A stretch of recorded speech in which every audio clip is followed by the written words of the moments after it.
A brief history of the theory. The roots of evolutionist thought go back as far as antiquity as a dogmatic belief attempting to deny the fact of creation. Most of the pagan philosophers in ancient Greece defended the idea of evolution. When we take a look at the history of philosophy, we see that the idea of evolution constitutes the backbone of many pagan philosophies. However, it is not this ancient pagan philosophy, but faith in Allah which has played a stimulating role in the birth and development of modern science.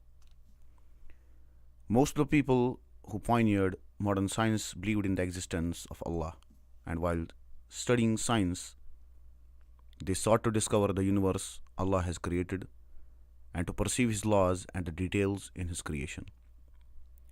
Astronomers such as Copernicus, Kepler, and Galileo, the father of paleontology, Cuvier, the pioneer of botany and zoology, Linnaeus, and Isaac Newton, who is referred to as the greatest scientist who ever lived.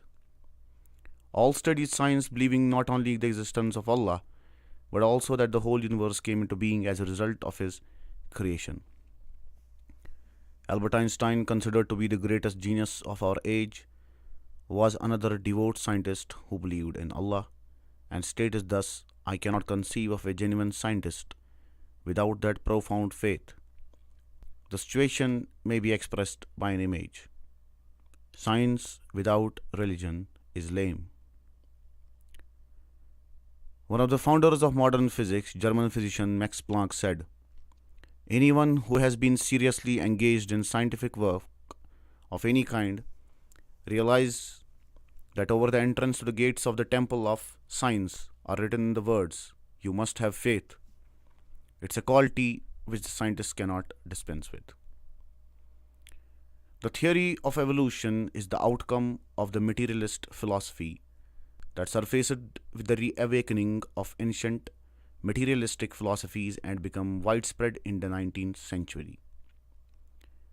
As we have indicated before, materialism seeks to explain nature through purely material factors.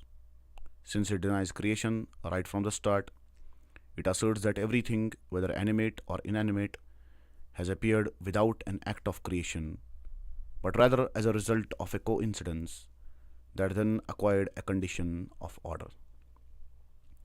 The human mind, however, is so structured as to comprehend the existence of an organizing will wherever it sees order. Materialistic philosophy, which is contrary to this very basic characteristic of the human mind, produced the theory of evolution in the middle of the 19th century. Darwin's imagination. The person who put forward the theory of evolution the way it is defended today was an amateur English naturalist, Charles Robert Darwin. Darwin had never undergone a formal education in biology. He took only an amateur interest in the subject of nature and living things. His interest spurred him to voluntarily join an expedition on board a ship named HMS Beagle that set out from England in 1832 and traveled around different regions of the world for 5 years. Young Darwin was greatly impressed by various living species, especially by certain finches that he saw in the Galapagos Islands. He thought that the variations in their beaks were caused by their adaptation to their habitat. With this idea in mind, he supposed that the origin of life and species lay in the concept of adaptation to the environment. Darwin opposed the fact that Allah created different living species separately, suggesting that they rather came from a common ancestor and became differentiated from each other as a result of natural conditions. Darwin's hypothesis was not based on any scientific discovery or experiment.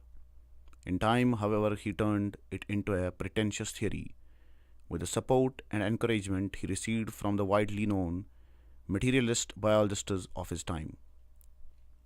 The idea was that the individuals that adapted to the habitat in the best way transferred their qualities to subsequent generations.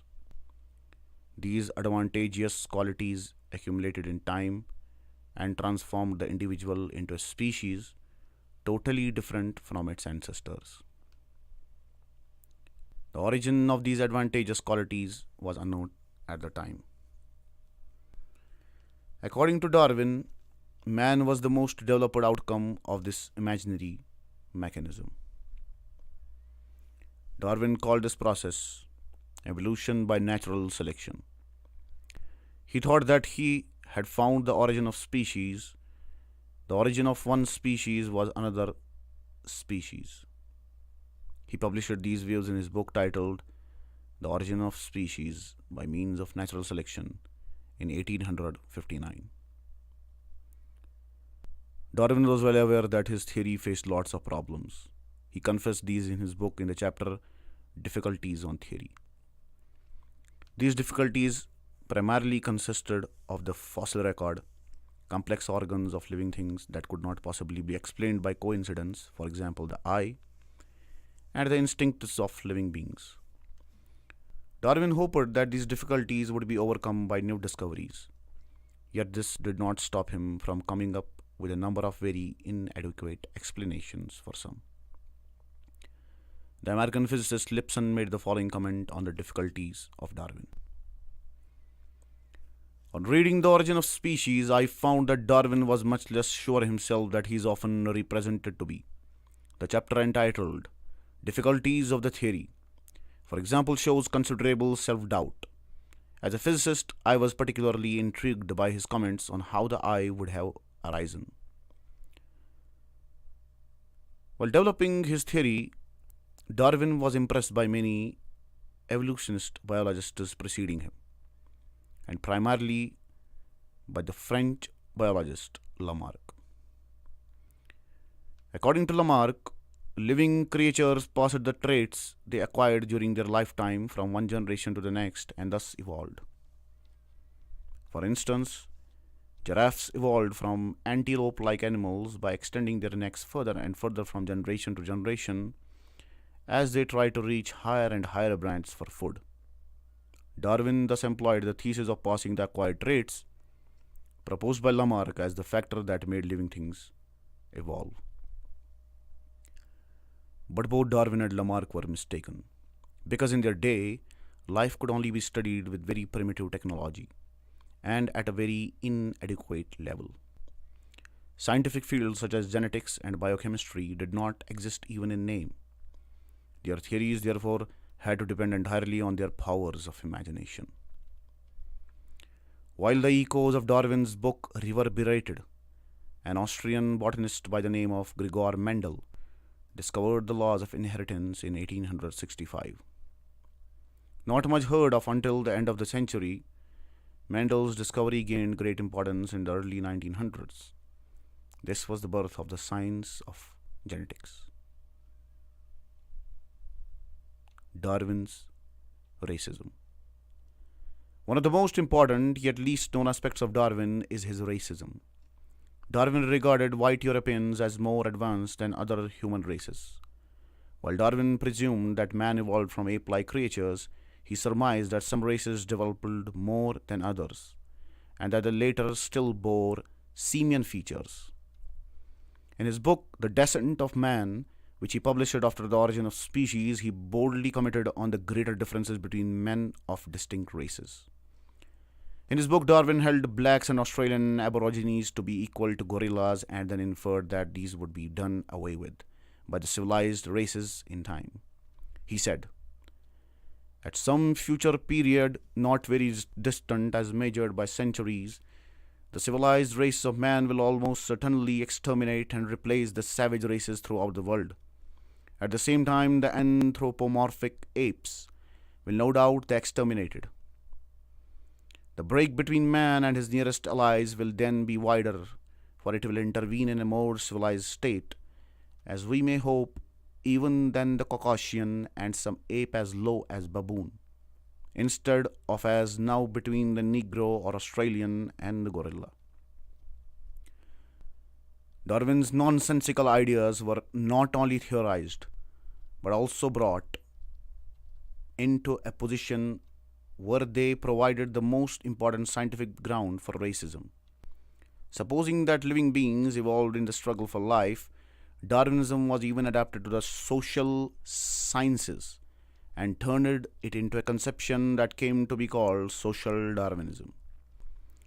Social Darwinism contends that existing human races are located at different rungs of the evolutionary ladder, that the European races were the most advanced of all, and that many other races still bear simian features.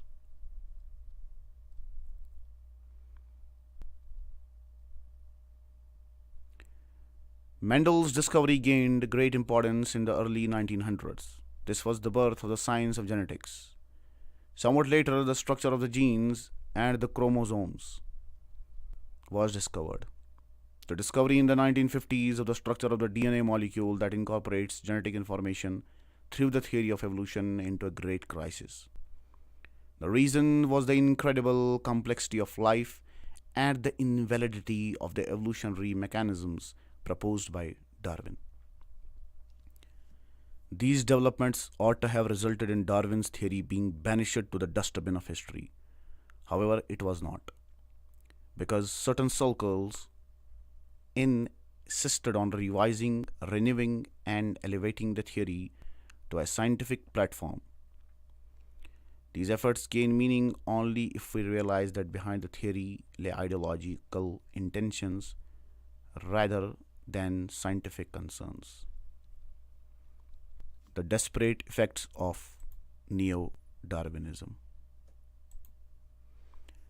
Darwin's theory entered into a deep crisis because of the laws of genetics discovered in the first quarter of the 20th century.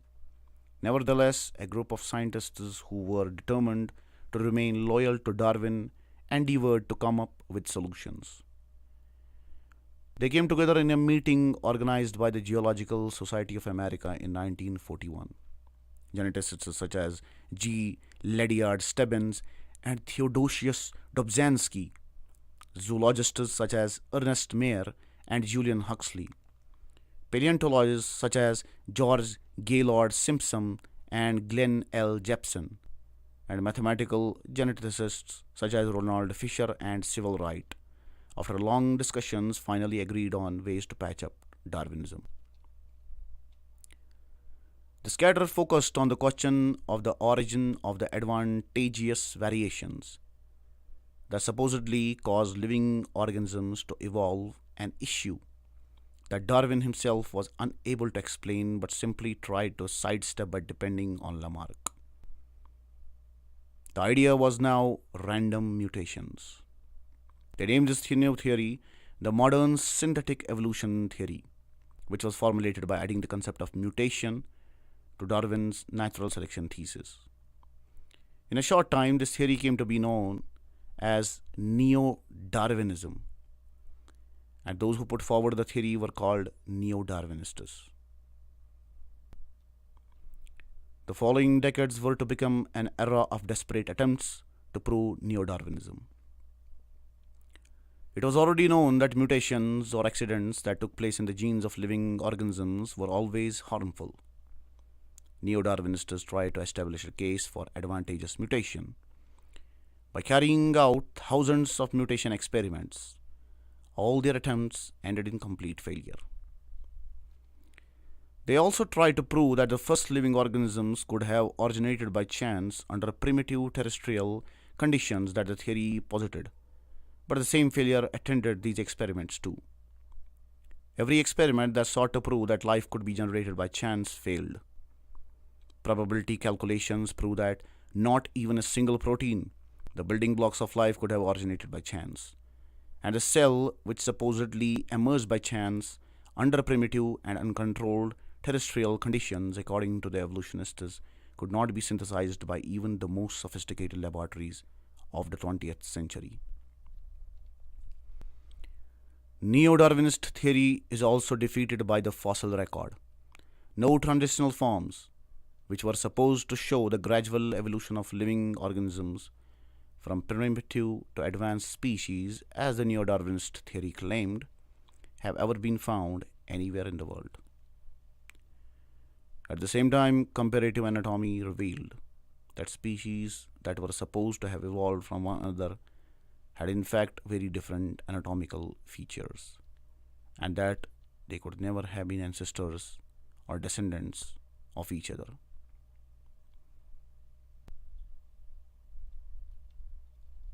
The primitive level of science and technology in Darwin's time.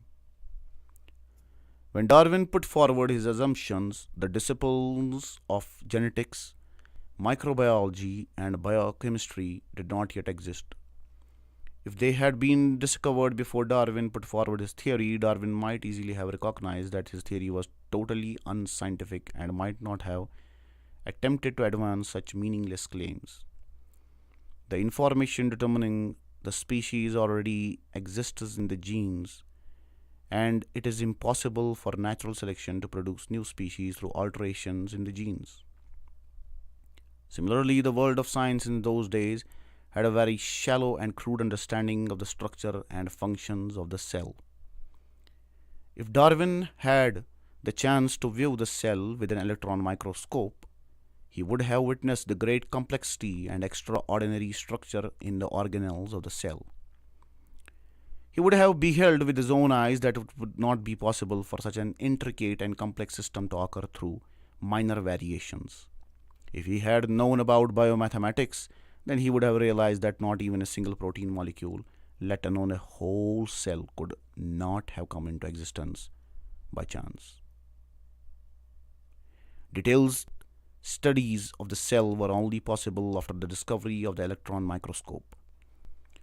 In Darwin's time, with the primitive microscope seen here, it was only possible to view the outside surface of the cell. The cell conceals an exceedingly complex structure.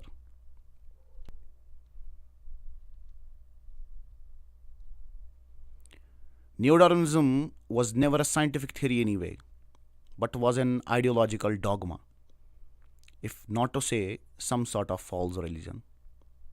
The Canadian philosopher of science, Michael Ruse, a staunch evolutionist himself, confesses this in a speech he gave at a 1993 meeting. And certainly there is no doubt about it that in the past, and I think also in the present, for many evolutionists, evolution has functioned as something with elements which are, let us say, akin to being a secular religion, and it seems to be very clear that at some very basic level, evolution as a scientific theory makes a commitment to a kind of naturalism. End quote. This is why the champions of the theory of evolution still go on, defending it in spite of all the evidence to the contrary. One thing they cannot agree on, however, is which of the different models proposed for the realization of evolution is the right one. One of the most important of these models is a fantastic scenario known as punctuated equilibrium. Trial and error, punctuated equilibrium. Most of the scientists who believe in evolution accept the neo-Darwinist theory of slow, gradual evolution. In recent decades, however, a different model has been proposed called punctuated equilibrium. This model maintains that living species came about not through a series of small changes, as Darwin had maintained, but by sudden large ones. The first vociferous defenders of this notion appeared at the beginning of the 1970s. Two American paleontologists, Niles Eldredge and Stephen Jay Gould, were well aware that the claims of neo-Darwinist theory were absolutely refuted by the fossil record. Fossils proved that living organisms did not originate by gradual evolution but appeared suddenly and fully formed. Neo-Darwinists were living with the fond hope, they still do, that the lost transitional forms would one day be found. Realizing that this hope was groundless, Eldredge and Gould were nevertheless unable to abandon their evolutionary dogma, so they put forward a new model, punctuated equilibrium. This is the claim that evolution did not take place as a result of minor variations, but rather in sudden and great changes.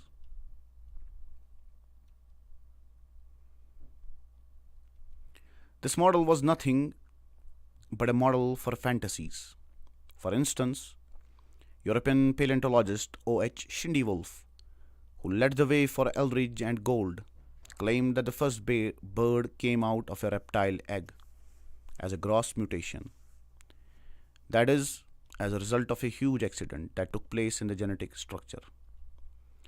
According to the same theory, some land-dwelling animals could have turned into a giant whales having undergone a sudden and comprehensive transformation. These claims, totally contradicting all the rules of genetics, biophysics, and biochemistry, are as scientific as the fairy tales about frogs turning into princes. Nevertheless, being distressed by the crisis that the neo-Darwinist assertion was in, some evolutionist paleontologists embraced this theory, which had the distinction of being even more bizarre than the neo-Darwinism itself. The only purpose of this model was to provide an explanation of the gaps in the fossil record that the neo-Darwinist model could not explain. However, it is hardly rational to attempt to explain the fossil gap in the evolution of birds with a claim that a bird popped all of a sudden out of a reptile egg, because by the evolutionists' own admission, the evolution of a species to another species requires a great and advantageous change in genetic information. However, no mutation whatsoever improves the genetic information or adds new information to it.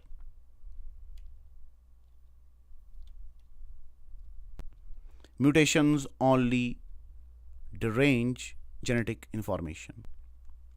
Thus, the gross mutations imagined by the punctuated equilibrium model would only cause gross, that is, great reductions and impairments in the genetic information.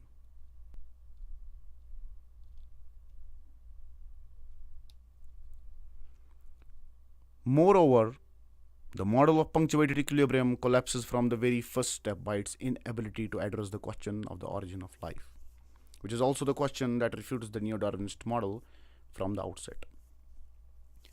Since not even a single protein can have originated by chance, the debate over whether organisms made up of trillions of those proteins have undergone a punctuated or gradual evolution is senseless. In spite of this, the model that comes to mind when evolution is at issue today is still neo-Darwinism. In the chapters that follow, we will first examine two imaginary mechanisms of the neo-Darwinist model and then look at the fossil record to test this model. After that, we will dwell upon the question of the origin of life, which invalidates both the neo-Darwinist model and all other evolutionist models such as evolution by leaps. Before doing so, it may be useful to remind that the reality we will be confronting at every stage is that the evolutionary scenario is a fairy tale, a great deceit that is totally at variance with the real world. It is a scenario that has been used to deceive the world for 140 years. Thanks to the latest scientific discoveries, its continued defense has at last become impossible. Chapter 3: Imaginary Mechanisms of Evolution. The neo-Darwinist model, which we shall take as the mainstream theory of evolution today, argues that life has evolved through two natural mechanisms: natural selection and mutation. The theory basically asserts that natural selection and mutation are two complementary mechanisms. The origin of evolutionary modifications lies in random mutations that take place in the genetic structures of living things. The traits brought about by mutations are selected by the mechanism of natural selection, and by this means, living things evolve. When we look further into this theory, we find that there is no such evolutionary mechanism. Neither natural selection nor mutations make any contribution at all to the transformation of different species into one another, and the claim that they do is completely unfounded. Natural selection. As process of nature, natural selection was familiar to biologists before Darwin, who defined it as a mechanism that keeps species unchanging without being corrupted. Darwin was the first person to put forward the assertion that this process had evolutionary power, and he then erected his entire theory on the foundation of this assertion.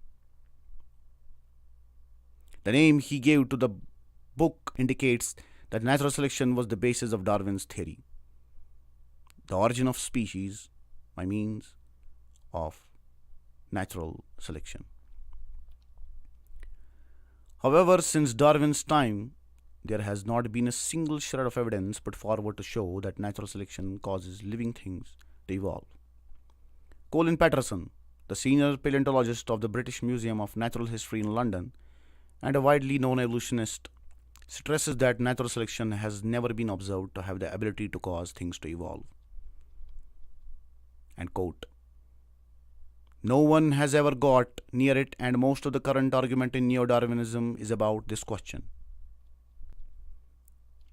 End quote. Natural selection holds that those living things that are more suited to the natural conditions of their habitats will prevail by having offspring that will survive, whereas those that are unfit will disappear. For example, in a deer herd under the threat of wild animals, naturally those that can run faster will survive. That is true, but no matter how long this process goes on, it will not transform those deer into another living species. The deer will always remain deer. When we look at the few incidents the evolutionists have put forward as observed examples of natural selection, we see that these are nothing but a simple attempt to hoodwink. Industrial melanism. In 1986, Douglas Futuyma published a book, The Biology of Evolution, which is accepted as one of the sources explaining the theory of evolution by natural selection in the most explicit way. The most famous of his examples on the subject is about the color of the moth population, which appeared to darken during the Industrial Revolution in England. It is possible to find the story of the industrial melanism in almost all evolutionist biology books, not just in Futuyma's book. The story is based on a series of experiments conducted by the British physicist and biologist Bernard Kettlewell in the 1950s and can be summarized as follows. According to the account, around the onset of the Industrial Revolution in England, the color of the tree barks around Manchester was quite light. Because of this, dark-colored melanic moths resting on those trees could easily be noticed by the birds that fed on them, and therefore they had very little chance of survival. 50 years later, in woodlands where industrial pollution has killed the lichens, the barks of the trees had darkened, and now the light-colored moths became the most hunted, since they were the most easily noticed. As a result, the proportion of light-colored moths to dark-colored moths decreased. Evolutionists believe this to be a great piece of evidence for their theory. They take refuge and solace in window dressing and showing how light-colored moths evolved into dark-colored ones. However, even if we assume these to be correct, it should be quite clear that they can in no way be used as evidence for the theory of evolution, since no new form arose that had not existed before. Dark-colored moths had existed in the moth population before the Industrial Revolution. Only the relative proportions of the existing moth varieties in the population changed. The moths had not acquired a new trait or organ, which would cause speciation. In order for one moth species to turn into another living species, a bird for example, new additions would have had to be made to its genes. This is an entirely separate genetic program, would have had to be loaded so as to include information about the physical traits of the bird. This is the answer to be given to the evolutionist story of industrial melanism. However, there is a more interesting side to the story. Not just its interpretation, but the story itself is flawed. As molecular biologist Jonathan Wells explains in his book Icons of Evolution, the story of the peppered moths, which is included in every evolutionist biology book and has therefore become an icon in this sense, does not reflect the truth. Wells discussed in his book how Bernard Kettlewell's experiment, which is known as the experimental proof of the story, is actually a scientific scandal. Some basic elements of this scandal are: many experiments conducted after Kettlewell's revealed that only one type of these moths rested on tree trunks, and all other types preferred to rest beneath small horizontal branches. Since 1980, it has become clear that peppered moths do not normally rest on tree trunks. In 25 years of field work, many scientists such as Cyril Carrack and Rory Howlett, Michael Majerus, Tony Liebert, and Paul Brakefield concluded that in Kettlewell's experiments, moths were forced to atypically act. Therefore, the test results could not be accepted as scientific. Scientists who tested Kettlewell's conclusion came up with an even more interesting result. Although the number of light moths would be expected to be larger in the less polluted regions of England, the dark moths there numbered 4 times as many as the light ones. This meant that there was no correlation between the moth population and the tree trunks, as claimed by Kettlewell and repeated by almost all evolutionist sources. As the research deepened, the scandal changed dimension. The moth on tree trunks photographed by Kettlewell were actually dead moths. Kettlewell used dead specimens glued or pinned to tree trunks and then photographed them. In truth, there was almost no possibility of taking such a picture, as the moth rested not on tree trunks but underneath the leaves. These facts were uncovered by the scientific community only in the late 1990s. The collapse of the myth of industrial melanism, which had been one of the most treasured subjects in Introduction to Evolution courses in universities for decades, greatly disappointed evolutionists. One of them, Jerry Quine, remarked, "My own reaction resembles the dismay attending my discovery at the age of 6 that it was my father and not Santa who brought the presents on Christmas Eve." End quote. Thus, the most famous example of natural selection was relegated to the trash heap of history as a scientific scandal, which was inevitable because natural selection is not an evolutionary mechanism. Contrary to what evolutionists claim, it is capable neither of adding a new organ to a living organism, nor of removing one, nor of changing an organism of one species into that of another.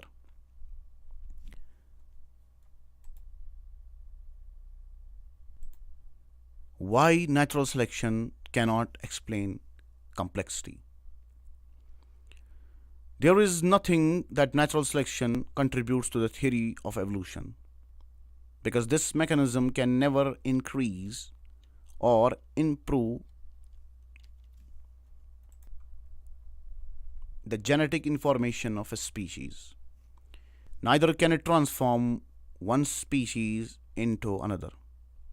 A starfish into a fish into a frog into a crocodile, or a crocodile into a bird. The biggest defender of punctuated equilibrium, Stephen Jay Gould, refers to this impasse of natural selection as follows, and quote, "The essence of Darwinism lies in single phrase. Natural selection is the creative force of evolutionary change. No one denies that selection will play a negative role in eliminating the unfit. Darwinian theories require that it create the fit as well." End quote. Another of the misleading methods that evolutionists employ on the issue of natural selection is their effort to present this mechanism as conscious. However, natural selection has no consciousness. It does not possess a will that can decide what is good and what is bad for living things. As a result, one cannot explain biological systems and organs that possess the feature of irreducible complexity by natural selection. These systems and organs are composed of a greater number of parts cooperating together, and are of no use if one of these parts is missing or defective. For example, the human eye does not function unless it exists with all its components intact. Therefore, the will that brings all these parts together should be able to foresee the future and aim directly at the advantage that is to be acquired at the final stage. Since natural selection has no consciousness or will, it can do no such thing. This, in fact, which demolishes the foundations of the theory of evolution, also worried Darwin, who wrote, and quote, "If it could be demonstrated that any complex organ existed which could not possibly have been formed by numerous successive slight modifications, my theory would absolutely break down." Through natural selection, only the disfigured, weak, or unfit individuals of a species are selected out. New species, new genetic information, or new organs cannot be produced. That is, living things cannot evolve through natural selection. Darwin accepted this reality by saying, and quote, "Natural selection can do nothing until favorable variations chance to occur." End quote. This is why neo-Darwinism has to elevate mutations next to natural selection as the cause of beneficial changes. However, as we shall see, mutations can only be the cause for harmful changes. Mutations. Mutations are defined as breaks or replacements taking place in the DNA molecule, which is found in the nuclei of the cells of a living organism and which contains all its genetic information. These breaks or replacements are the result of external effects such as radiation or chemical action. Every mutation is an accident and either damages the nucleotides making up the DNA or changes their locations. Most of the time, they cause so much damage and modification that the cell cannot repair them. Mutations, which evolutionists frequently hide behind, is not a magic wand that transforms living organisms into a more advanced and perfect form. The direct effect of mutations is harmful. The changes affected by mutations can only be like those experienced by people in Hiroshima, Nagasaki, and Chernobyl. That is death, disability, and sickness. The reason for this is very simple. DNA has a very complex structure and random effects can only damage the organism. B.G. Ranganathan states,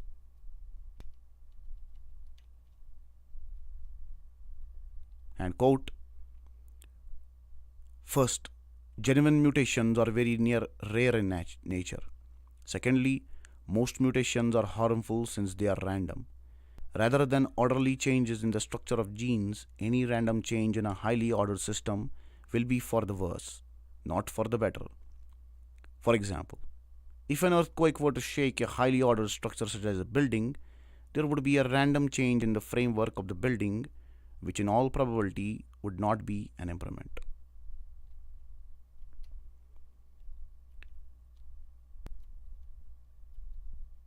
Not surprisingly, no useful mutation has been so far observed. All mutations have proved to be harmful. The evolutionist scientist Warren Weaver comments on the report prepared by the Committee on Genetic Effects of Atomic Radiation, which had been formed to investigate mutations that might have been caused by the nuclear weapons used in the Second World War. Many will be puzzled about the statement that practically all known mutant genes are harmful. For mutations are a necessary part of the process of evolution, how can a good effect evolution to higher forms of life result from mutations, practically all of which are harmful? Every effort put into generating a useful mutation has resulted in failure. For decades, evolutionists carried out many experiments to produce mutations in fruit flies, as these insects reproduce very rapidly and so mutations would show up quickly. Generation upon generation of these flies were mutated, yet no useful mutation was ever observed. The evolutionist geneticist Gordon Taylor writes thus, and quote, "It's a striking but not much mentioned fact that though geneticists have been breeding fruit flies for 60 years or more in labs all around the world, flies which produce a new generation every 11 days, they have never yet seen the emergence of new species or even new enzyme."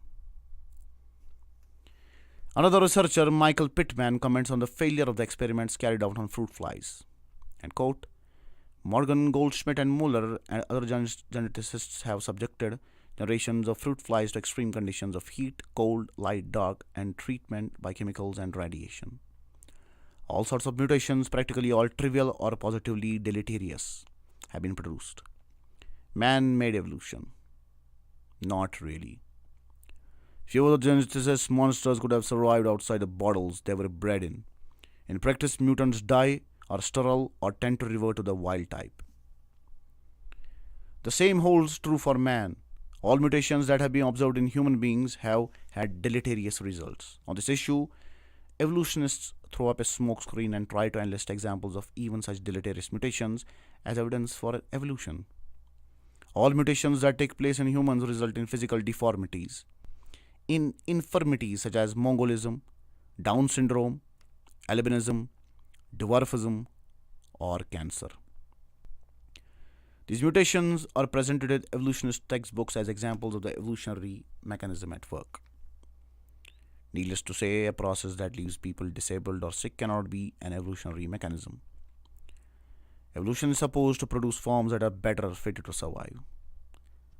To summarize, there are three main reasons why mutations cannot be pressed into the service of supporting evolutionists' assertions. Number one, the direct effect of mutations is harmful. Since they occur randomly, they almost always damage the living organism that undergoes them. Reason tells us that unconscious intervention in a perfect and complex structure will not improve that structure, but will rather impair it. Indeed, no useful mutation has ever been observed. Number two, mutations add no new information to an organism's DNA. As a result of mutations, the particles making up the genetic information are either torn from their places, destroyed, or carried off to different places. Mutations cannot make a living thing acquire a new organ or a new trait. They only cause abnormalities like a leg sticking out of the back or an ear from the abdomen.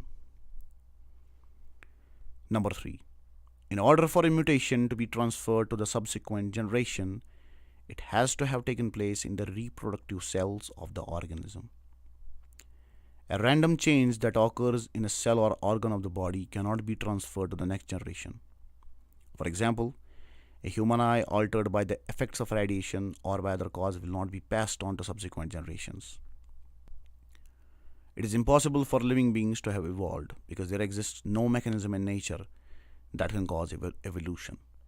Furthermore, this conclusion agrees with the evidence of the fossil record, which does not demonstrate the existence of a process of evolution, but rather just the contrary. Chapter 4, the fossil record refutes evolution. According to the theory of evolution, every living species has emerged from a predecessor. One species which existed previously turned into something else over time, and all species have come into being in this way. According to the theory, this transformation proceeds gradually over millions of years. If this were the case, then innumerable intermediate species should have lived during the immense period of time when these transformations were supposedly occurring. For instance, there should have lived in the past some half fish, half reptile creatures which had acquired some reptilian traits in addition to the fish traits they already had. Or there should have existed some reptile bird creatures which had acquired some avian traits in addition to the reptilian traits that they already possessed. Evolutionists refer to these imaginary creatures which they believe to have lived in the past as transitional forms. If such animals had really existed, there would have been millions, even billions of them. More importantly, the remains of these creatures should be present in the fossil record. The number of these transitional forms should have been even greater than that of present animal species, and their remains should be found all over the world.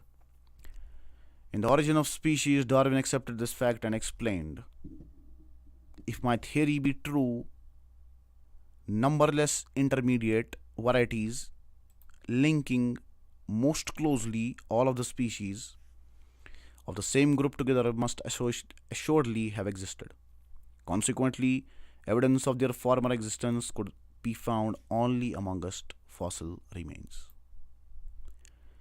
Even Darwin himself was aware of the absence of such transitional forms. He hoped that they would be found in the future. Despite his optimism, he realized that these missing intermediate forms were the biggest stumbling block for his theory.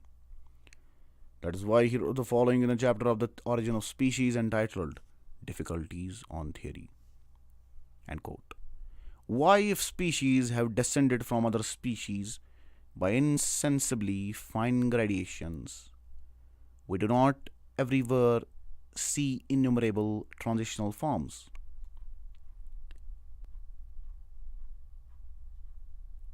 Why not all nature in confusion instead of the species being, as we see them well defined? But as by this theory innumerable transitional forms must have existed, why do we not find them embedded in countless numbers in the crust of the earth? Why then is not every geological formation and every stratum full of such intermediate links? Geology assuredly does not reveal any such finely graduated organic chain, and this perhaps is the most obvious and gravest objection which could be urged against my theory. The only explanation Darwin could come up with to counter this objection was the argument that the fossil record uncovered so far was inadequate. Darwin asserted that when the fossil record had been studied in detail, the missing links would be found.